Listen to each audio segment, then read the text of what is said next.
I'm guessing most probably the 12-year-old didn't look 12-year-old, or they had something in common with the attackers. But there must be a story behind it. We're in the middle of a social housing estate in Tarling. I wouldn't live in Shadwell if I didn't like it, so I do like living here. I actually live in South London, which is Peckham, and I travel all the way here. Essentially because I've been moving like between Shadwell, but I've always stayed in this area, so I feel like even though at the young age of like 17 years, which I am now, it's quite like integrated within my system right already. Just the street and the people, community. I come from Stepney, but yeah, because I work in Shadwell, I'm pretty much spending my entire day for the past 6 months. I'm the director for the Rooted Forum, and we're a youth and community organisation based in Shadwell. It's parade of fish shops. We import fishes, so mainly from South Asia, say India, Pakistan, Bangladesh, Thailand, Vietnam, and mainly from them areas.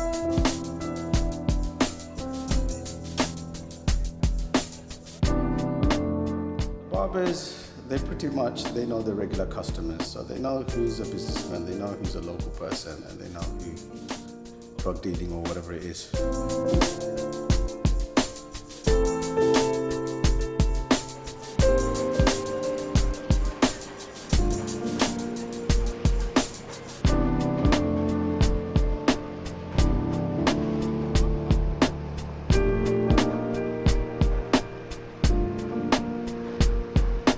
Shadwell is a very, very diverse area. You have a Bangladeshi community that's, I'd say, third generation now. You have the white community, mainly older people, and then you have people from North African descent like Morocco and Algeria. Take a turn onto the street and then you have one mosque and that's about it, realistically, yeah? Because I think this is used for like businesses, like storage essentially.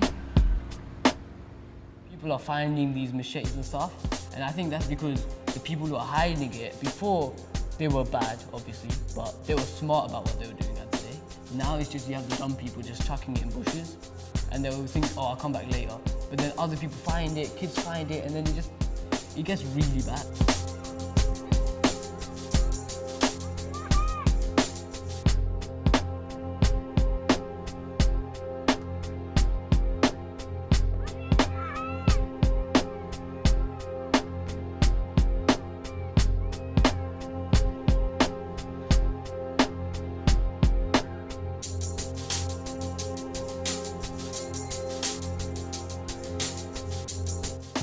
Where else can the community get together like this? So I feel like having a designated space for activities and events like this, it's a must.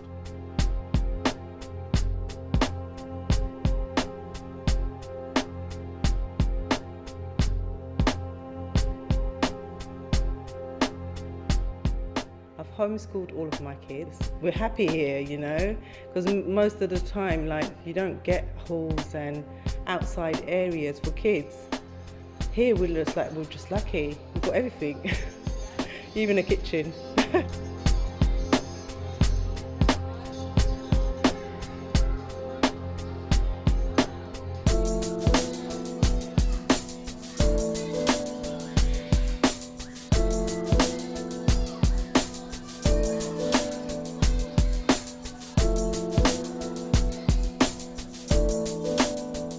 Because it's Friday, some of our older boys, they go to pray in the local masjid. It's just down the road.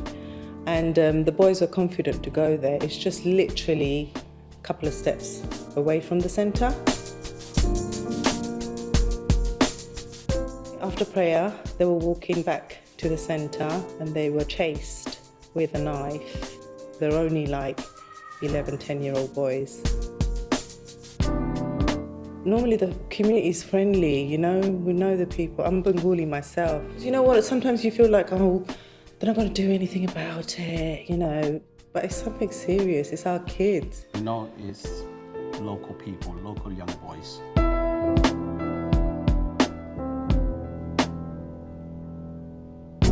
So you kind of like bit, come on, this could happen anywhere. But it pulls you back a little bit, and then you bring the group together again and say, look, come on, we've got to be careful, do this, do that. So every time I come in, I say, you know, don't open the doors, safety first, remember we've got young kids and stuff. So it is hard work.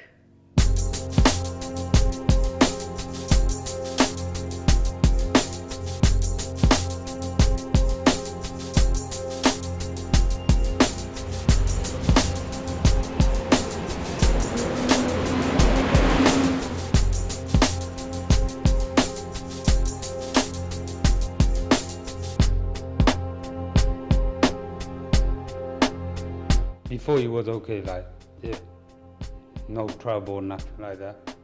And now it's gone worse.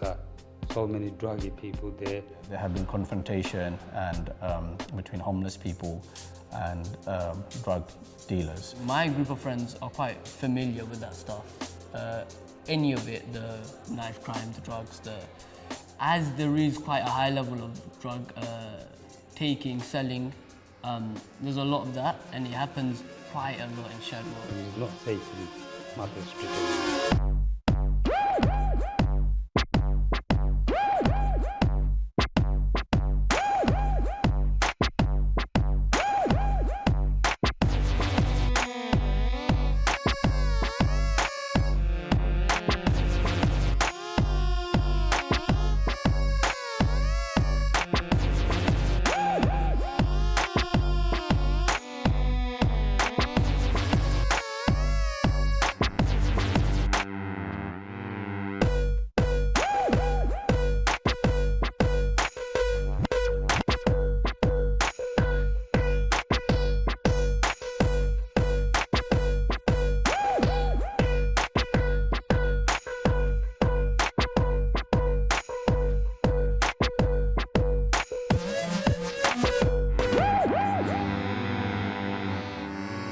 Resources in Shadwell are very limited, and in terms of the financial support that we can expect from the council is not there compared to other places.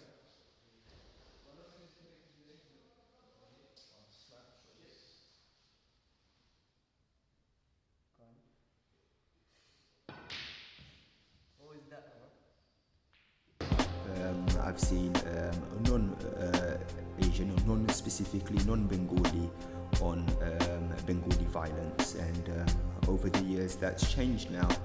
You know, now we're seeing Bengali on Bengali violence, and that's just the norm now. When we have a centre like this, a functional centre, it opens up many opportunities for young people. You know, we talk about safety, we talk about a place of belonging. Young people, you know, come here and they feel like they've got lots of opportunities here, isn't it? Young people are going to be young people at the end of the day. So these young people that are displaying anger management and stuff like that, a lot of it is down to the fact that they actually have SEN. So what we do here in the youth service is we take the young people through a journey. So we've got our systems in place. We do one-to-ones with the young people. We give them a space, we give them a voice. You know, and that's why we are youth workers and we're not teachers. Many of the stuff that the young people are facing now, I believe that they were, you know, when we were growing up, were the same in terms of teenage pregnancy, substance misuse, deprivation, living on the poverty line. That has been always a problem. Because young people don't, you know, find it comfortable to stay at home because they don't have their own spaces.